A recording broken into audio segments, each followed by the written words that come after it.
Hi guys! Ayan, magluluto tayo ng beef noodles na naman. Naging ano na naman si Amo dito sa ganito. Dati, alam nyo yung laging pinapaluto niya is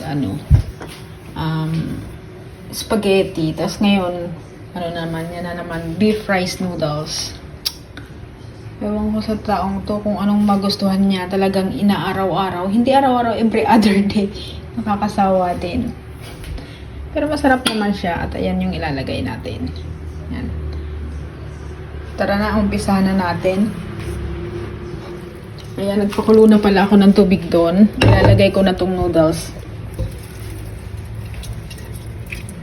Ilagay ko na siya.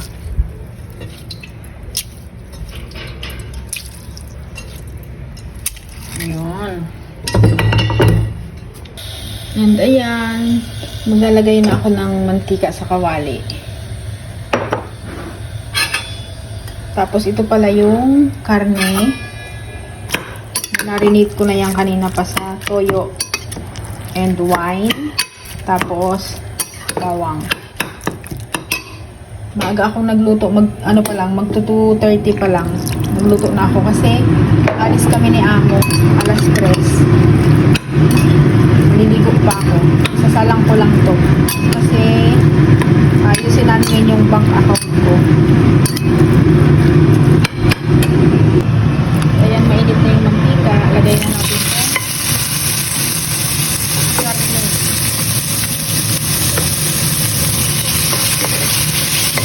Hindi siya beef. Hindi siya matatawag na beef rice noodles. Rice noodles lang. Kasi hindi naman beef yung nilagay ko. Pork naman siya. Ayun, kasi naman sila kapag dito sila kainin. Ano dito nila araw-araw. Yung nakaraan lang, nagpagawa sila dito sa akin. Sinunod ko lang yung sabi niya, gawa ka ng ganito. Ginawa ako. Basta ganun sila. Pag first time kong gawin, sa araw-arawin. Tapos siyempre ako. Tapos kumawa din. Kaya hindi ako nakakain na talaga. Actually, maliit lang ako kumain. Pero talagang hindi ako nakain. Pag mga ganitong kasi nga, nagsasawa talaga ako. Nakakasawa din. So, ayan, lagay na natin kasi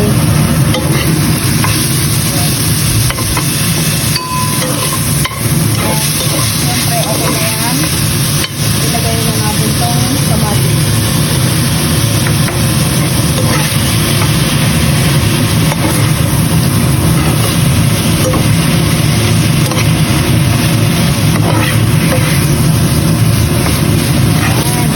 Sarap. Tapos lagyan na natin ng konting toyo ulit.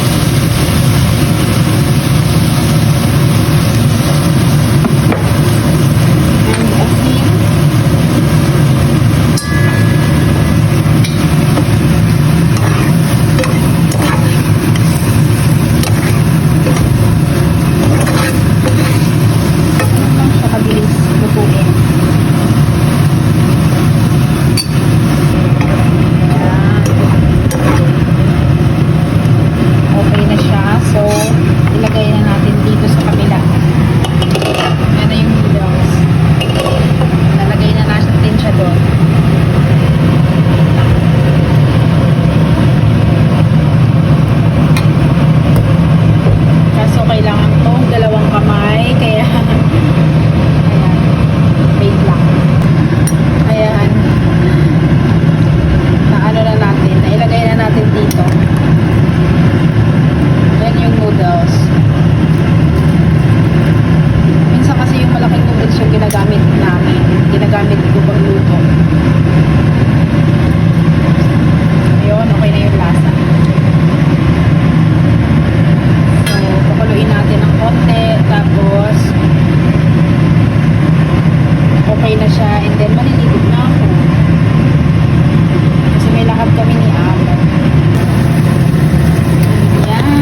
Ililipat natin siya dito sa mas malaki.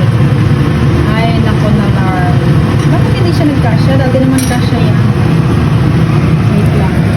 Maliliwanag pa kasi 2:30 pa lang. Nilakad na kasi kami ni boss. Nagluto ako ng maaga. Baka alas 6 na kami makauwi. At ayun guys, nilipat ko siya. Ganon din pala siya kalaki. Ay sus, Marius. Wala din. Malaki talaga. Madami pala talaga yung minuto. Bawasan natin ng konti. Lagay natin ulit ito. Gusto ko na papakuloyin itong ano. Ay, hindi. Yan na ulit. Tapos, bawasan na lang natin. Wait lang. At yan na siya guys. Hinati ko na. Sobrang dami nung niluto ko. Pero, okay lang naman yan. Kasi, yung isang ganito na ubos yan nila boss. Isang puno dito. Yan. At ayan, luto na siya. Close na natin ang fire. Kasi maliligo na ako. At kailangang maligo ako. Kasi lalabas kami ni boss. Pupunta daw kaming Shemen. Kaming dalawa lang ni ma'am. May pupuntahan lang yata siya or may bibilhin. Gusto niya lang akong kasama. Okay na yan. Close na natin ang fire. Ayan ang rice noodles nila pala. Kailangan matubig. Pero dapat nito maraming ano. Itong katulad nito, kamatis para kitang-kita yung kulay ng kamatis. Kaso konti lang yung kamatis kaya wala, no choice. Pero kailangan natin lutuin ng maaga kasi may lakad na kami. Ayan.